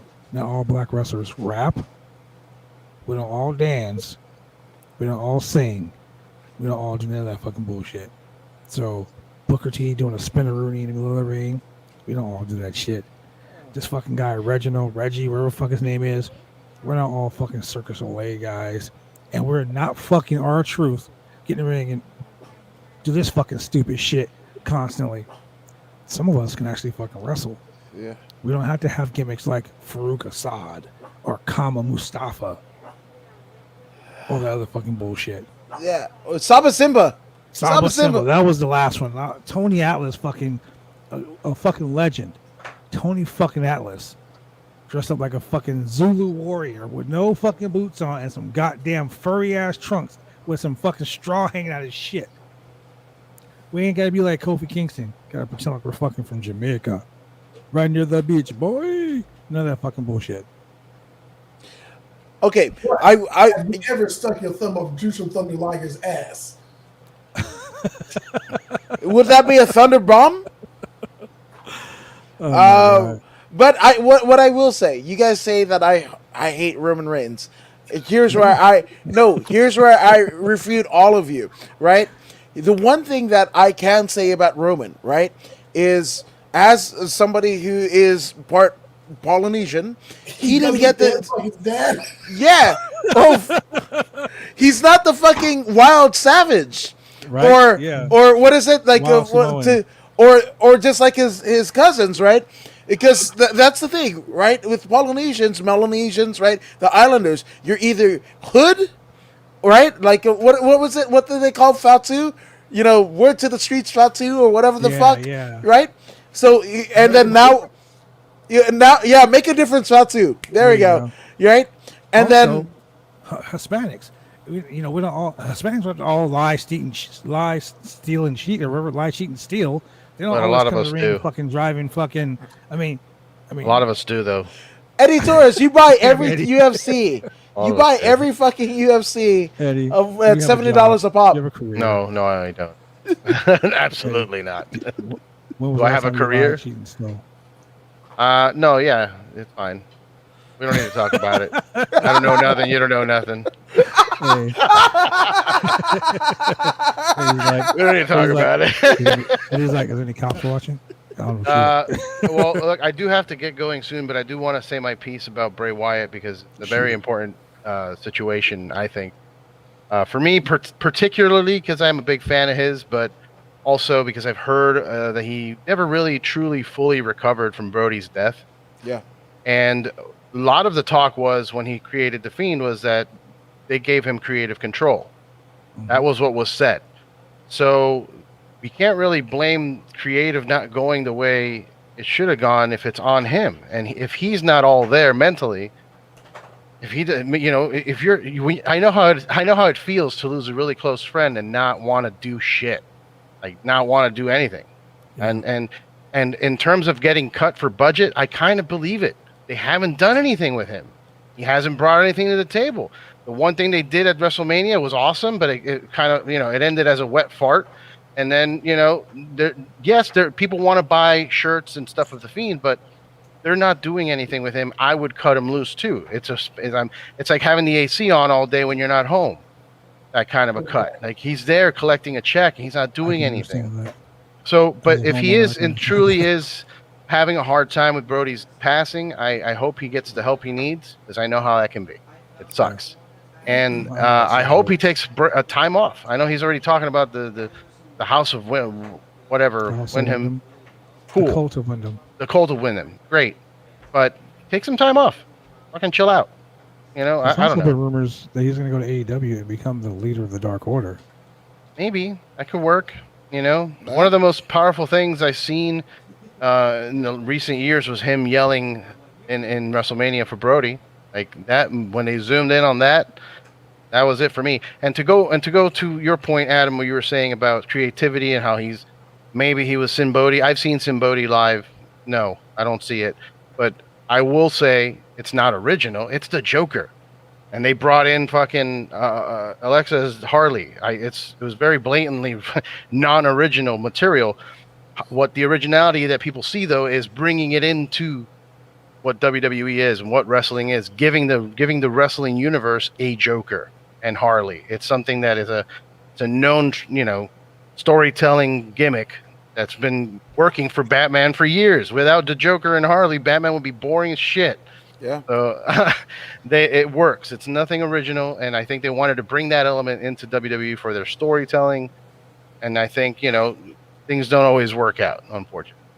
That's my thing. I'm not going to be quick to judge the budget cut thing just because of that. Because if he's not doing work because he can't, you gotta go. I can't keep paying you. Sorry. It's unfortunate, but me personally, I would make that cut too. Okay. I mean, like I can see that. I'm totally on board with that. I get where you're going with that. I got it. Now, I hope it's a rumor. I hope it's not real what I'm saying. I really don't. I hope it was Vince is an asshole. That's what I hope for because it's easy. As someone who's lost a parent, I totally get the whole like not wanting to do anything at all. like my mom died, I legitimately didn't want to do shit. And the day after my mom died, I sat in front of my computer and I looked at the screen and I was like, fuck this, I'm not going to do shit. All I wanted to do was cry. And Adam Woods, Tony DeBurns, and several other people got on my ass and were like, nah, motherfucker, your mom would not want you to fucking be sitting here acting like this. So what did we do? Then after my mom died, we did a podcast and we dedicated her and we all got fucking shit-faced drunk. Hell yes, we did. And you know, that was funny because that was one of the highest rated fucking shows on iHeartRadio for us.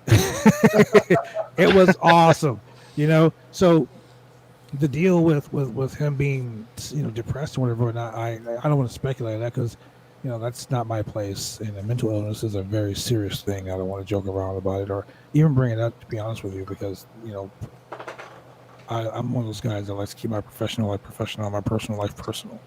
Yeah, it's one of those things. Like even if he hasn't announced it, or we're not speculating. You know, those dudes were brothers, and Brody's gone. That's a reality. So whether he's handling it well or not is not the question. It sucks overall. Like that's a shitty loss. So there was a tweet sent out earlier by Adam Scherr, or better known as Braun Strowman. And the tweet basically was him having his arms wide open, and he was like, "Hey, brother, I'm waiting for you." You know, at the gym. I'm waiting for you at the gym, brother. Meat Castle. But it's funny because Bray posted a picture like 3 days ago, rock solid, like he had been fucking killing in the gym, looking fucking phenomenal. Well, he was apparently working for a comeback. Apparently, in August, they had him scheduled for a couple matches in. They had him scheduled August for August 6th shows. Raw. Yeah, well, yeah, it was. Well, there was a Raw too, a Raw and a couple house shows just to get him back in the mix, I guess. He was planning on coming back, but he's been at TV the last couple weeks. Like he's been at TV, he's been backstage. So, just the whole like releasing thing. But you know, it's just I don't know, man. It just layered. I think it's layered. It just happened and did it. It just. I think it's layered. Yeah, it's gonna be complicated. There's more to the story. Yeah. Sean Ross Sapp, another one of those guys at Fightful Select. He's going to try to get an interview with Bray. So that will be awesome to watch. Speaking of awesome interviews, Eddie, tell us, man. Fucking Pentagon? Yeah, dude. Zero. El Cero Miedo was great. You know, got to meet and hang out with him at Republic of Lucha in Pasadena. You guys should go check it out. There are really great people there, all family run and everything. So lots of merchandise for the Lucha Brothers if you're into that. They got classic movies. They do a movie theater thing in the roof where they do a cinema. They show old Lucha movies from Mexico with subtitles. It's pretty sick. Santo movies. Yeah, and like every once in a while, Phoenix just shows up and like introduces the movie, waves to everybody, and sits in the back and watches it with everybody. Nice. So it's a cool little place, and I got to meet the people that run it. They hooked me up, Penta. We sat down, talked for 40 minutes, and you know, I got to see him unmasked, which was kind of crazy because I was like, weird, huh? I was like, no, I don't want to see this. But he was great, very friendly, and you know, shared some cool stories, shared his perspective on the business of wrestling right now and who he would want to face. He wants to face Roman Reigns, Adam Woods. He also wants Bryan Danielson, CM Punk. No, he doesn't even mention any of those names. He said AJ Styles, Nakamura, Chris Jericho, Roman Reigns. That's who he wants. Who the hell's CM Punk, head bro? of the table. CM Punk. Get out of here. That's how I'm going to close it off. I have to go. My dog is rampaging in my living room. I have to get out of here. But are you in Chicago right now? I'm not in Chicago. I never will be. Fuck that place. No, I'm kidding. I love Chicago. I have a lot of friends there. I don't care about CM Punk. Getting the Chi-Town heat in, ladies and gentlemen. Yeah. No, I love that Chicago. has been your boy, the one and only. If you're in California, the RRBG, go get the beer, man. It's at Gorilla Mall in Alhambra. Bro, very awesome. Get mad at. I'll be in Vegas. I'll be in Vegas Friday the 13th. I'll have to drive over and pick up a 6-pack. Please do. Please do. I need that. Yeah, it's a nice little lager. It goes good with their burgers. Have one Bro, and Tiffany support Gilbert said them. it right here. She said it best, bro. Quick question. Anybody else That. headed to the PCW Ultra Show on October 20th? I might be there. Okay. Yeah, I might be there. Why not? I'll go too. You guys are I going. want to go. I'm just haven't bought a ticket yet, but I want to go. I got my tickets. I'll be there with Justin. That's my son. So, Awesome. Are you guys going to Cauliflower Alley? Support your indie wrestling people. Support your Absolutely. Too Cold Scorpio. Oh shit! And Ron Simmons. Ron Simmons is gonna be there, man. I It's got gonna a be story great. Damn! about Scorpio. I got a story about Too Cold Scorpio, but we can't talk about it on the air because we're in trouble. We really will get demonetized. All right, fellas, have a good night. Please follow our RBG podcast. The name is right there. RBG, Rock and Roll Beer Guy. I talk to a bunch of people, music, wrestlers, politicians, whatever you want. Come say hi. Bye. I'm trying to collab. Let's do it. See you down the road. And ladies and gentlemen, we'll be right back with more of the Roundtable Pro Wrestling Podcast. Drive me insane! All these rules are lame, cause they're taking all the fun out! Drive me insane! All these rules are lame, cause they're taking all the fun out! Barbershop.com. Go get your haircut right.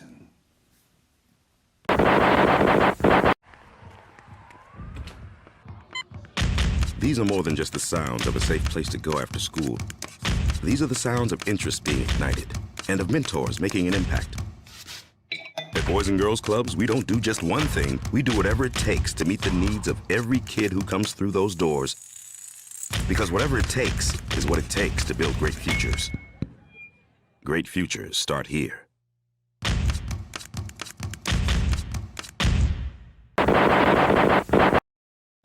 Dun, dun, dun, dun, dun, dun, dun, dun. Look in my eyes. What do you see? AEW's next signing. You know, it's so funny you say that because the group In Living Color has Followed AEW. Yeah, and they authorized AEW to use Cult of Personality. Hell yes. Why would they do that for the show Rampage in Chicago?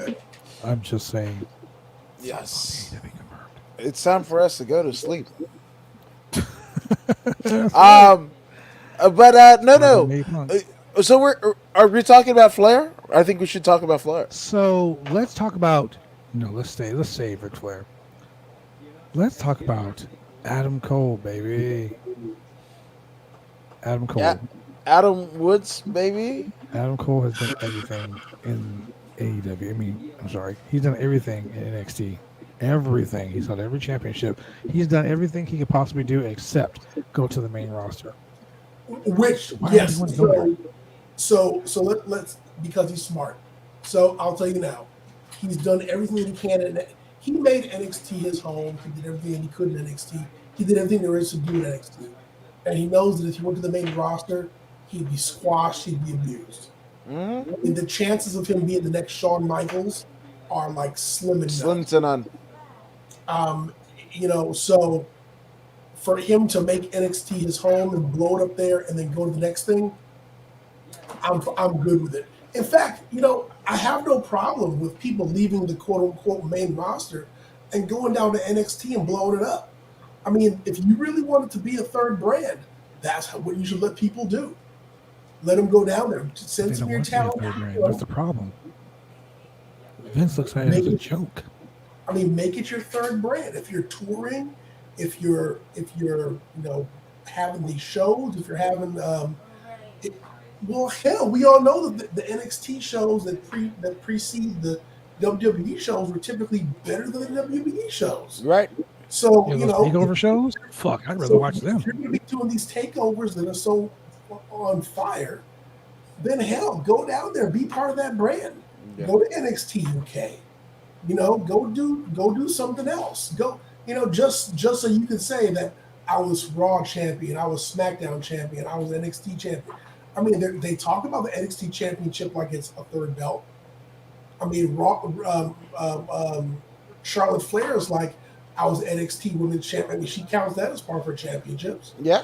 So go ahead. What's great about NXT? what would have been great, and I totally understand what you're saying, Julian. It makes a lot of fucking sense. I agree 1000% with you. Just like when Edge won the fucking Rumble, and he went to Raw, and he went to SmackDown, and then he showed up at NXT.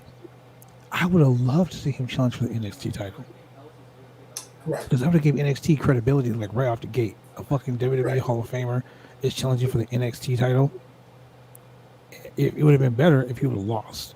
Just like the situation with fucking Charlotte Flair going down to NXT and beating Rhea Ripley for the NXT title at WrestleMania. That should have been NXT's fucking win.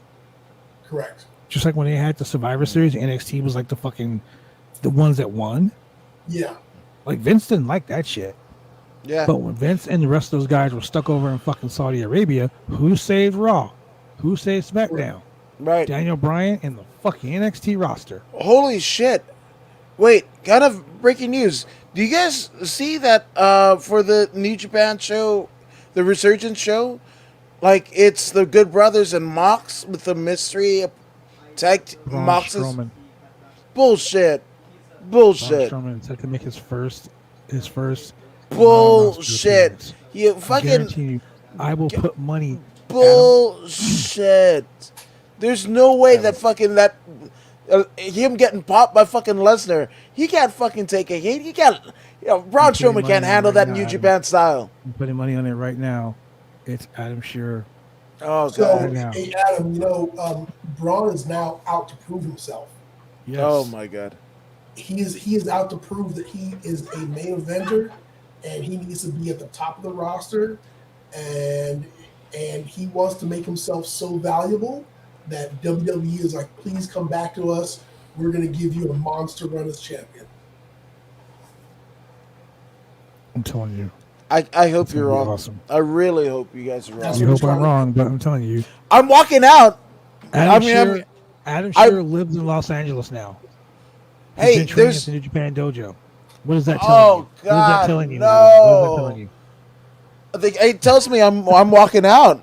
Fuck it. It tells me I'm you're gone. gonna fucking go and get an autograph from him and be like, bro. No, I'm gone. Fucking gone. Put him in the woods. You're I'm like, gone. "Oh." I'm gone. I would never. No, never. That dude can fucking. And I mean, you're he, sitting there and you're going to hear, and here comes Right. Strowman. save that fool for Alex Jones or He's Kyle gonna run around the fucking Kalinske. ring. Jesus, no. Oh my god. Please, no. Please, no. It's gonna be awesome, man. No. Country No. Strowman coming your way. No.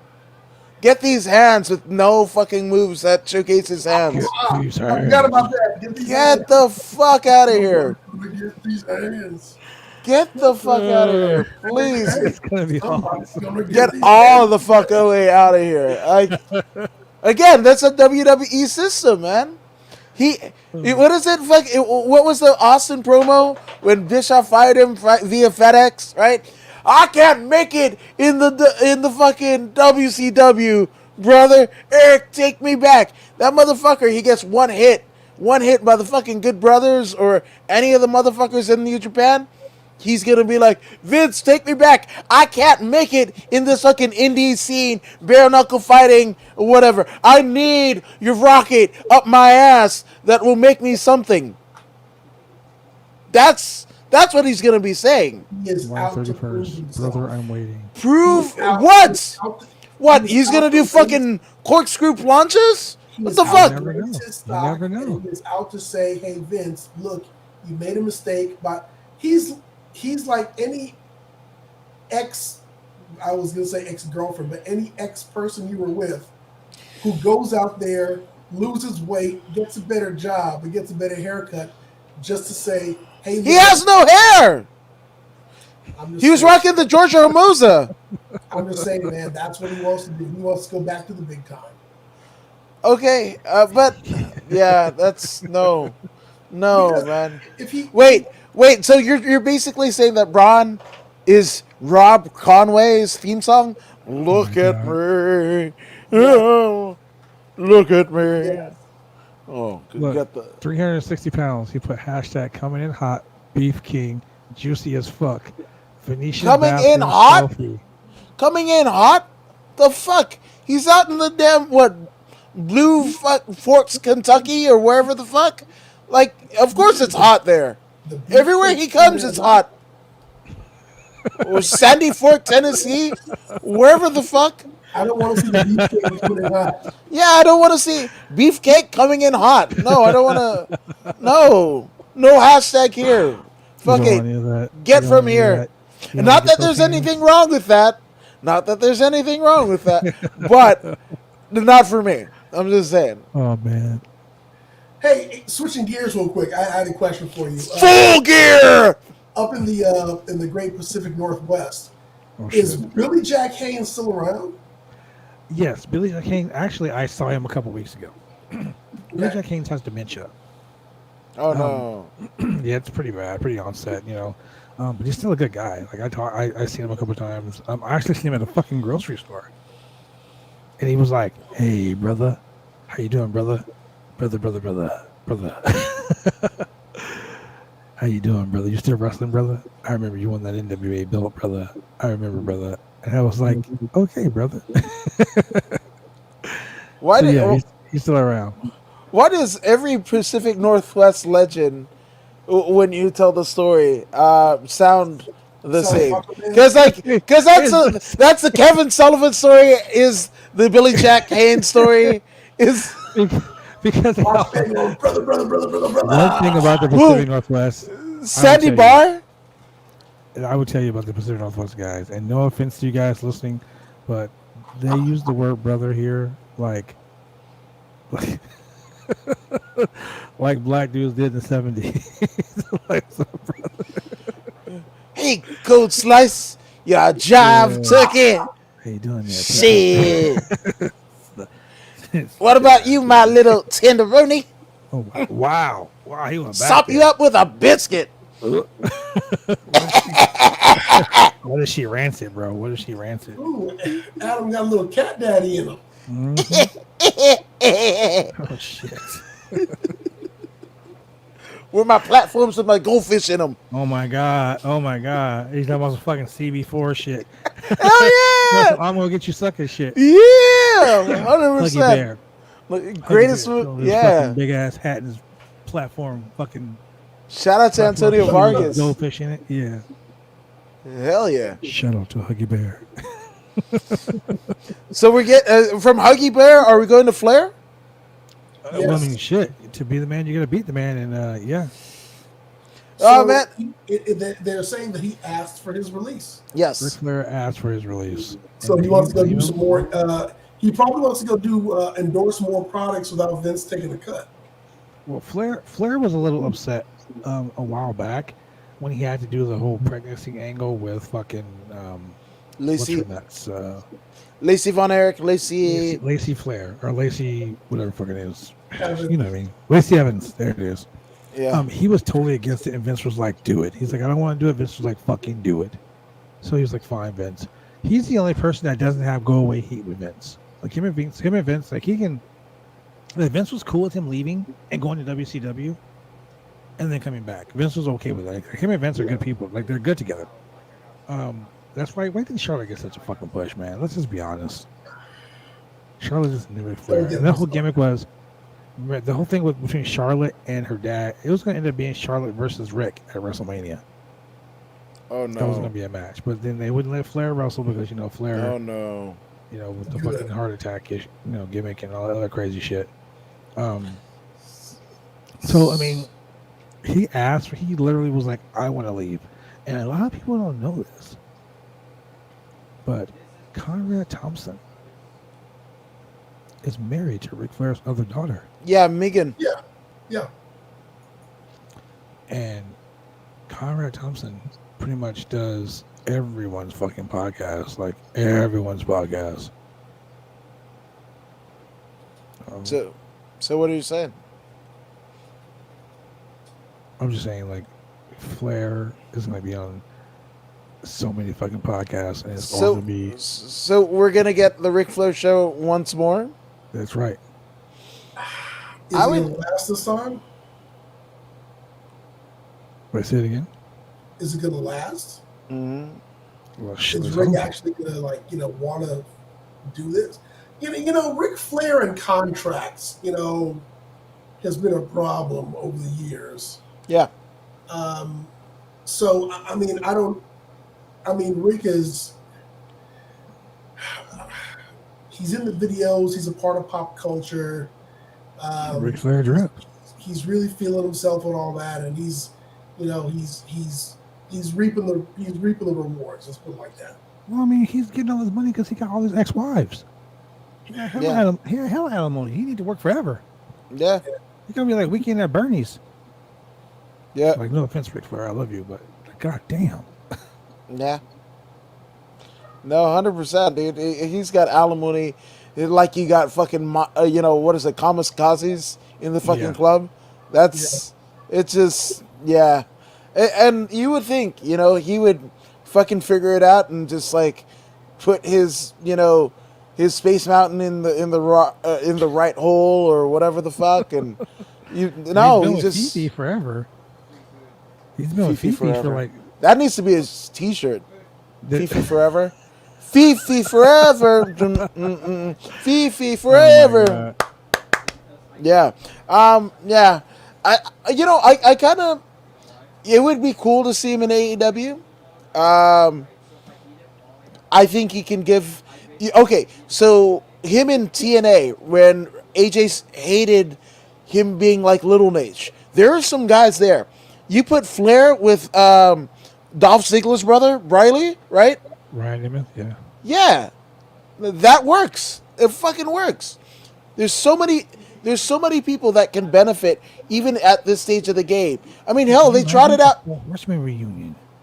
Flair, Anderson, Blanchard, and fucking J.J. Dillon. No, Double A and Rick hate each other now. Well, I mean, I know that, but for the price of for money, Tony Khan will be like, look, here's the deal. I'm gonna go ahead and give you 1.5 million. You suck the back of his dick, and you guys be friends again. One night only. One night only. I mean, yeah. I mean, yeah. 1.5 million, I don't. Anybody. I don't know. I think there's so much young talent, right? That all of these people, and that, the euphemism of, TNA for a time, we're scooping up ex-WWE guys and blah, blah, blah, blah, right? But the thing about it is, these are people that have experience working on top or near top of arguably the greatest pro wrestling promotion in the world, right? And has been for at least, I know. But with that all being said, it's just like, these are minds that, employed by these younger talent, you sit under the learning tree, right? A Billy Gunn, the fact that he's back there. I mean, there's a reason why WWE wrestlers or just wrestlers in general end up as agents. Austin probably wouldn't have gotten as big as he did without Blackjack Lanza. Cena probably wouldn't have had the matches that he did without Arn Anderson. And you got the person that fucking dealt with Cena and Arn Anderson as a player coach, theoretically, right? On-air personality and behind the scenes, I guess, mentor, right? In Arn Anderson. So I want all of these people to, that still have something to contribute. Jake Roberts, still for years since he's been cleaned up, has wanted to contribute. That whole resurrecting Jake Roberts, that whole deal was to kind of get him into the Royal Rumble, which never happened. But he still has something to give. Tully still has something to give. I've enjoyed Tully as much as his original run with the NWA, with AEW. It's great. So, and you think Darby Allin, a Scorpio Sky, even a Christopher Daniels, right? Even a Christopher Daniels can sit under the learning tree. And that there isn't many situations that Chris Daniels is actually the junior to somebody else's senior. Right? Man, a TNC stare down of Sting and Flair. That'd be great. Dude, it's gonna happen. It's gonna happen. AEW is making things happen, ladies and gentlemen. They are fucking making things happen. We here on the Roundtable Pro Wrestling Podcast, we make shit happen every Wednesday night live. Special events like this when I bring on Julian, I bring on Adam Woods. You guys come in here and we rock the house, and people love our content. You know, if you love our content, then do us a favor, ladies and gentlemen. Do us a huge favor. Support the channel. Support the channel by going to anchor.fm / the Roundtable Podcast / support. Hook your boys up. We need that shit. If you like my t-shirts and things like that, go to www.503originals.com. You can buy the shirt, or you can go to prowrestlingtees.com / rated RATED 2, the number 2 and the letter G. Go ahead and buy a t-shirt, hat, beanies, socks, underwear, wherever the fuck they sell on there. Go get that merchandise. Also, ladies and gentlemen, if you can't watch the podcast live, there's several places you can watch it. Adam, tell them where they can watch it, my man. You can find it at Xfinity / CenturyLink TV Portland or area. Portland, Oregon area, Monday at 10 p.m. Pacific Standard Time on Channel 11, XF TV or CLTV. Tuesday at 10 p.m. Pacific Standard Time on Channel 22, XF TV, and Channel 8002, CLTV. And then you also on Wednesday at 9:30, Channel 23, XF TV, and Channel 8003, CLTV. And if you want to listen to us every week, you can go ahead and just tune in on Google Podcasts, Apple, Spotify, Amazon Music, iHeartRadio, and all other major podcast platforms. You can watch us on YouTube. You can watch us on Twitch. You can watch us on Facebook. I mean, we're here live every week, Wednesday night, 8 p.m. Pacific Standard Time. As a matter of fact, this Wednesday, our usual spot, 8 p.m. Wednesday night, we're going to have Patricia Summerlin, one of the original Glow Girls, on the show. Adam Woods, if you're willing to join, we'll have Adam Woods on the damn show. Adam loves to come on the show and, give his opinion. Julian, if you're available, fuck it, come on the show. We can do some shots. We can talk about fucking the day, because you know what's going to be happening. There's going to be some more crazy shit going on. There's going to be some more news of the day. There's probably going to be somebody on Nick Khan's desk about to be fired, and Johnny Ace is going to be doling that. We're going to wake up to a release. I feel like it's going to be Triple H. They're going to release Terrorizing. They're releasing. Got his job back. Yeah. Right. Yeah. They're going to release John Paul Levesque. With that being said, ladies and gentlemen, thank you for joining us here once again on the Roundtable Pro Wrestling Podcast. It's your boy Adam Woods and Chemical Julian, and I am the franchise with that smooth jazz voice. Yeah. Thank you for joining us once again. See you guys on Wednesday night. Later.